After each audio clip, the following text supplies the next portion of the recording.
Hello everyone, Ryan here, the Psychic Medium Mentor. I am answering questions today from my Patreon. You'll have to excuse me, I didn't do a video in November because I was gone for most of the month and it was chaotic. So I am going to do 2 videos here in December. Okay, first question from my Patreon here. This person said they were wondering if I've ever had experiences where a client has had an attachment since birth. There are some healers who say that everyone has them and even on various organs and should get them cleared at least once. Wondering what my thoughts are on this. Thanks again and love and light to you. Love and light to you too, Toots. So this is not a yes or no because attachments can be very detailed and even complicated in their explanation because there's so many different kinds of attachments and so many different reasons that we get attachments. But it's a very powerful thing to have knowledge about, and it can really be life-changing. This is going to go against what some of the healers are teaching you. Believe them, believe me, don't believe either of us. You should believe what resonates with you. I'm going to educate you off my knowledge and my experience. There are attachments, and we all get them all the time. And we get them often just from dreaming at night. But from birth, I'm going to go ahead and say confidently no. When would that happen? The age would vary. It would be more when you start having not great emotions like fear, that's when you can start having those. So that age is going to vary a little bit for everyone personally based on their experiences and their family dynamics and what's going on within the household. Attachments is a very, very big topic. Is it good to clear attachments regularly? Yes, and it is something I teach. As a matter of fact, if you are a paying member, you received the self-clearing video in Patreon, and that is a very important clearing to do regularly. You don't have to do it every week because it's kind of a big clearing, but personally I do a small version of that daily, and then I do bigger versions when need be, because we do collect things. And I think that whether it's on purpose or accidentally, teachers put the responsibility of getting attachments, cat hair, on you, like you did something wrong. The truth is, at the root of all of this is we are spirits inside of a body, and we are here on earth where we can be affected. And no matter what, to some extent, you will be affected. It's one of the agreements that you made when you came here. So, some people, they're like, well, I don't resonate with that, and I don't get attachments because I don't worry about it and all this shit. You're not immune to attachments. However, depending on what's going on with you, can be how big and bad they are, and if you take care of your vessel and your energy and your vibration, how well you are at clearing them out. Okay, so keep that in mind with attachments. Can they attach to certain organs? Yes, absolutely they can. Any attachments in your energy are meant to malfunction the system in different ways, okay? So, we say attachments, I also say entities. Attachments is sort of a blanket term for the many, many, many things that can get in your energy. So, how do we get rid of them? How do we keep them away? Self-care, self-mastery, trying to have a healthy vibration. You can't always have a high vibration. Again, we're here on earth, but you also don't want to be walking around with a flatlined vibration. It's like living a life with as much joy as you can, healing when possible. Again, taking care of your energy, your vibration, your frequency, trying to live well. Eat well. Those things will naturally make you, I don't want to say immune to entities, but they can't get in your aura as easily because it's nice and thick and healthy aura. Okay, next question. And sorry, you see my ring light. I usually have to use it because it's northern Michigan in the winter and it is dark at like 2 o'clock. Okay. This person asked a few questions. Thank you. They asked, how long does it take before a vibration you send out comes back to you? They said, for example, sacred rage is rage meant for healing. And it helps you release hurt so it doesn't attract anger like normal anger. If you are just angry for an hour, do you already attract more anger, or does it need to be your baseline for the day, for example? Okay, good question. So let's break this down. How long does it take before a vibration you send out comes back to you? There is no set time on that. There's too much at play here. So it's, you have agreements, you have contracts, you have experiences that your soul wants to enjoy, even though sometimes they don't feel very enjoyable. The soul wants to experience, let's say, and the soul also wants to experience different vibrations, different emotions, some for a long time, some for a short time. So a vibration coming back to you would be not only varied for that reason, but are you really putting out the vibration? Okay, so a lot of times, and this is where I have a real issue with manifestation bullshit and stuff. I'm not saying none of it works. I'm not saying there's not some important knowledge to gain from it. But there's a lot of people spreading a lot of information. They don't know what they're talking about, and they've made it where it's like you want something, you get something by doing this, and that's not really how it works. But if you hold a certain vibration regularly, for the most part, the universe does hear that and it starts to allow things of a similar vibration to come to you. Now, I will say that we usually mess this up because of what we think is supposed to be coming to us versus what actually is. The example here can be money. We might be putting out the vibration of wealth and abundance, and we think, I'm supposed to come into a lot of money or drive a Lamborghini or win the lottery, where the vibration of wealth and abundance can come in many different ways, like being able to pay your bills, finding $100 bill on the ground, getting the job that really pays well. There are ways we can block something from coming to us or not acknowledge that the vibration has came to us. We very much want proof, and it's a lot of times the way the brain has made it seem. Instead of, we might actually be experiencing that vibration, but because we have so much judgment around what we think we're supposed to be getting, we don't see that the vibration has returned to us. So this could be within a day, it could be within 5 minutes, it could be within 5 years. It's going to vary by so many factors.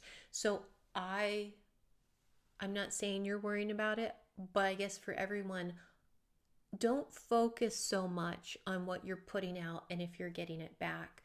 If you are trying to live a life well in all the ways that means,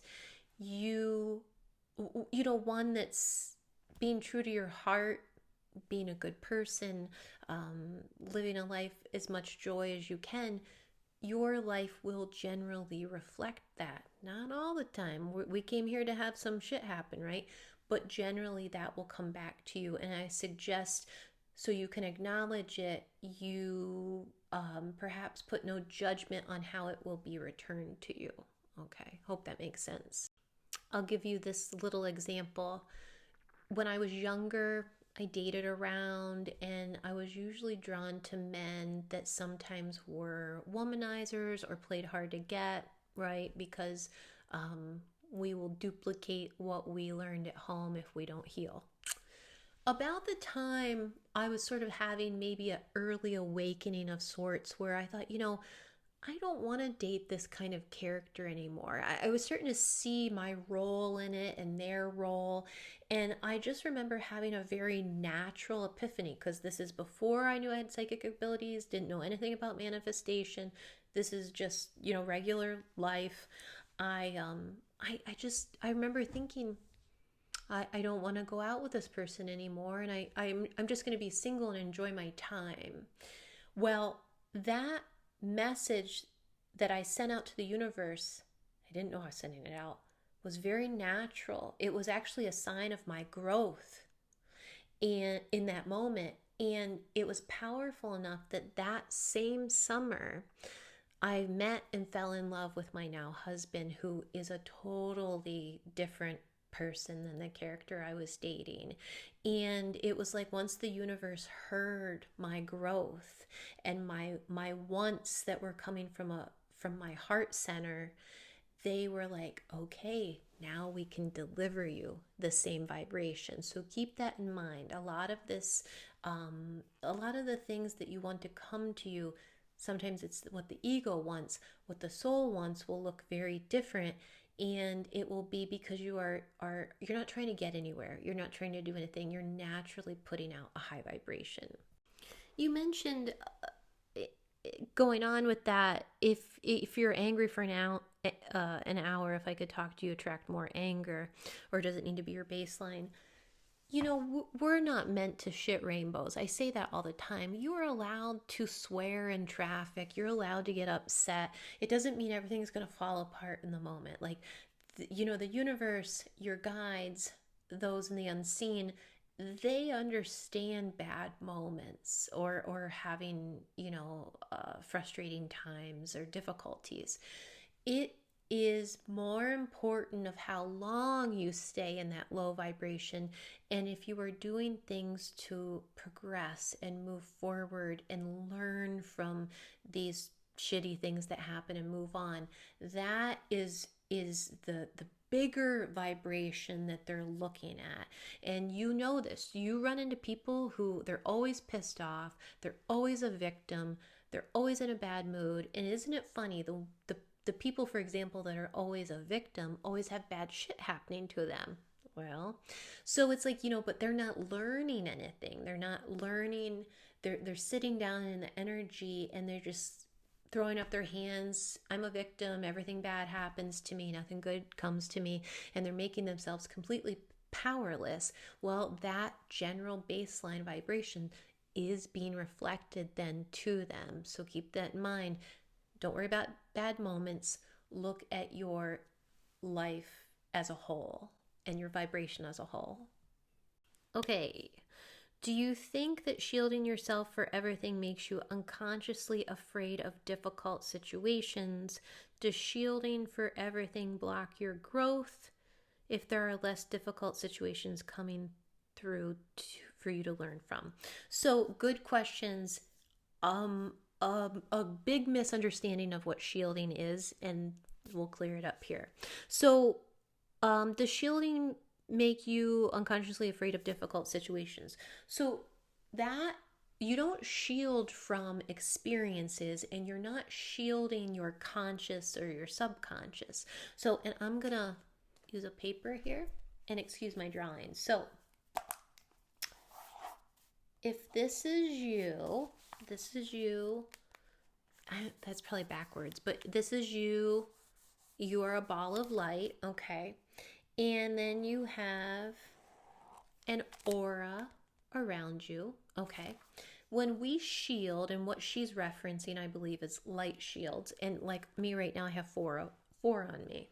So we have light shields. Again, I think this is going to be backwards, right? Okay, anyway. So then you have light shields. And this will be this outer ring here. So why do we do that?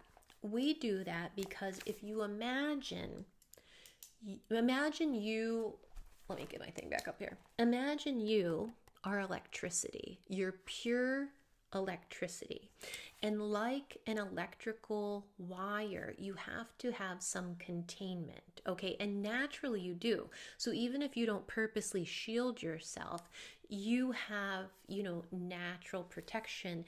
And, you can even ask your guides, if you're communicating with them, what protection did you put around me today? What light shields do I have around me? You already have some anyway. Your guides and your soul, your spirit, do it for you. But then, because we are meant to learn our power and that we are capable of manipulating energy, we can also do so ourselves. Okay. So that's when, like this electricity, the electricity is contained in a wire, and then sometimes there is more. I don't know. I don't know what you'd call any of this, but for you know what I mean. You have like rubber and wire and protective barrier around the electricity, because it helps not only to ground that electricity wherever it's going, it helps to keep it going where it's supposed to go, and the electricity's not shooting all over, catching things on fire, having water affected or other electricity affected. Okay, so hopefully all those analogies make sense. So shields are just a sign to the universe that you understand that you are a powerful being of light, and that powerful being of light can be affected by outside energies, because we are not fully in spirit. We are spirit inside of a body, okay? And we are also down here on earth, where we can be affected by the seen and the unseen, okay? So when we shield, we're protecting our aura, we're protecting things from getting in our energy, okay? So for example, when I have a client, I shield myself to protect myself, so things that are not of the light aren't talking to me. Or that's not to say they don't ever try, but it helps them protect me from things that shouldn't be talking to me. And it also protects my energy from your energy. They are protecting the powerful being of light that you are. They will never stop you from learning lessons, because that's not what they're shielding you from. They're like wearing clothes. Like right now, it's northern Michigan, it's snowing, it's cold as shit. If I go outside naked, I'm going to freeze my ass off. You're a powerful being of light, but that powerful being of light down here on earth needs some protection. I want you to know also that here's an example of where I'm shielded and wasn't actually doing so, but my team was helping me. There's a place I go stay that is very, well, it has a lot of portals. It's very weird, very dark energy, but I have to stay there sometimes.